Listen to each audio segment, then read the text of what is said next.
Hey guys, what's up? It's me, duh. I never know how to start these things. But anyway, I have had this kind of on my heart to like share for a while. I put my thoughts onto paper and I'm gonna talk to y'all about comparison. And the reason why it even came to mind is just because it's something I've been struggling with a lot recently. So a little backstory, I have been dealing with gallstones. That sounds so like elderly. But I've been dealing with gallstones. Point is, we're just getting rid of the whole gallbladder, okay? I do have surgery coming up in a couple of weeks, and this has been something that I've been dealing with for, I think we're going on a little over like 2.5 months now. When like all this medical stuff started, when I didn't know what it was, like I wasn't really treating it correctly, that just like made the pain worse. I found out what it was. I tried to treat it holistically, and that worked to an extent, but I ended up in the hospital 2 more times after that. Ever since the last time I was in the hospital, I've really just kind of slowed down. I started working from home again. I stopped really taking any makeup jobs and put a hold on that. And I was even thinking about putting a hold on Cosas Buenas and just not releasing anything again until next year. I said in my last Instagram post, you can read it there, I thrive off of working and stuff. I love it, I enjoy it, I love to be busy. But now that life has slowed down a lot, I've realized that I tend to hold a lot of my self-worth in what I'm doing, what I'm producing, how hard I'm working, I guess. It's been really hard to get on Instagram and see other people like thriving the way that I wish I was right now. And I know everybody has their time, like it's gonna come, it could be work. I don't want y'all to see this as me like asking for sympathy or compliments or things like that. Like this is just real. On my Instagram, I don't follow people who don't like inspire me, or everybody that I follow is usually for like a positive reason. I enjoy following them. I love seeing their content. I like who they are as people. I'm very proud to say that a lot of my friends in real life and a lot of my Instagram friends, they're doing amazing things. Like, I love it. I love it. As much as I love to see them get out there and win, it's been really hard. But right now that I'm having to chill because they're doing the stuff like I want to be doing, you know, like I want to be getting out there. I want to be doing this. I want to be doing that. And as much as I celebrate everything they're doing, I'm not hating on them.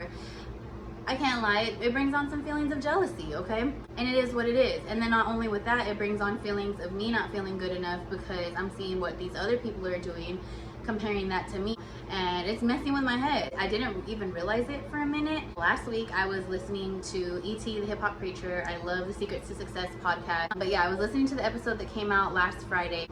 It was called The Cure for Envy, and it's episode 244. They just be dropping gems on there all the time. Well, comparison can bring up those feelings of jealousy, and if you let it go too far, it can turn into envy. And that's not healthy. And if you can relate to that, we just have to stop. When you start comparing yourself to others, sometimes their goals start to become your goals. You're comparing yourself to this person, these celebrities, these type of people, and instead of working towards things that are authentic to you, you start working towards being somebody else, and in turn you start working towards their goal instead of your own. And because of that, the goals that you have set out for yourself, or the things that were meant to be for your life, you may miss out on. One, because you're so busy chasing somebody else's dream, or two, it's just going to take a lot longer to reach them because you're not working towards them. You might be a little bit, but you're also working towards being somebody else without even realizing it. And I'm not cool with that. Once I kind of realized that, I was like, no, because I have places I want to go, things I want to do, and I'm not about to let my self-esteem issues and comparing myself to other people stop me from getting there. And I know for some people it's not that easy, but that's just kind of how I've been feeling. That being said, back to ET, another point they made on that exact same episode is that when you feel jealousy, that can be a sign that you're not doing something you need to be doing. And that hit home for me. I'm really not a super jealous person.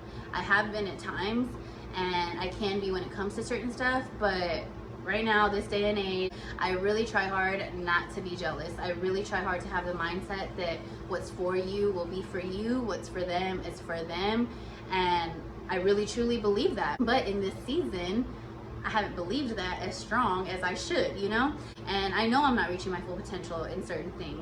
So that just really resonated with me because I do have to chill right now, but it's not like I don't have time. It's not like there aren't things that I can be doing. I was sitting here wasting so much time thinking about what could be, thinking about what so-and-so is doing, constantly on social media, just like trying to keep up, like, oh, like, man, like they're doing this, they're doing that, like I just feel behind, that the stuff I could actually be putting my time into right now, I wasn't. Despite having to chill, I was chilling a little too hard and I was a little in my feelings, and it happens, but I wasn't putting work into the things that I can be putting work into right now. So that being said, I'm really trying to just embody in my mind the mindset of creating my own table. When you're comparing yourself, especially when you're comparing yourself constantly, it's like you're trying to get a seat at somebody else's table. You're constantly doing things to try to sit at that table with them. You're missing out on all the great stuff that was made just for you, or that you could have created for yourself. And it's not going to be as satisfying, because a lot of the times when you get to that table that you were trying to get to, the people on all that, the experience is over in 5 minutes, and oh, okay, like that's it. That's what I was working towards this whole time. And you were so focused on trying to do what somebody else was doing that you missed out on all the opportunities your table had to offer. Because you're so focused on getting to somebody else's table, you miss out on all of the blessings your table could have had to offer. These are just some of the things that have caused me to shift my mindset and get out of this comparison laziness little cycle. Once I've been feeling a certain way that I don't like for too long, like I need to do something to change it. I just didn't know what to do, and I didn't know like what exactly I was feeling. And after some thought and self-reflection and some help from this podcast, I've been able to pinpoint my feelings and then address them accordingly. To go ahead and end this off, if you're somebody who's been struggling with comparison, I wrote down like 3 or 4 things that I've been doing to just kind of help with that. And so the first thing is to take social media breaks and turn off your notifications. Turning off my notifications makes me get on social media a lot less, because nothing's popping up to remind me it's there, especially if I'm busy with school. I'm not thinking to go get on Instagram, therefore I'm not spending as much time on social media, therefore I'm not comparing myself to other people as much, right?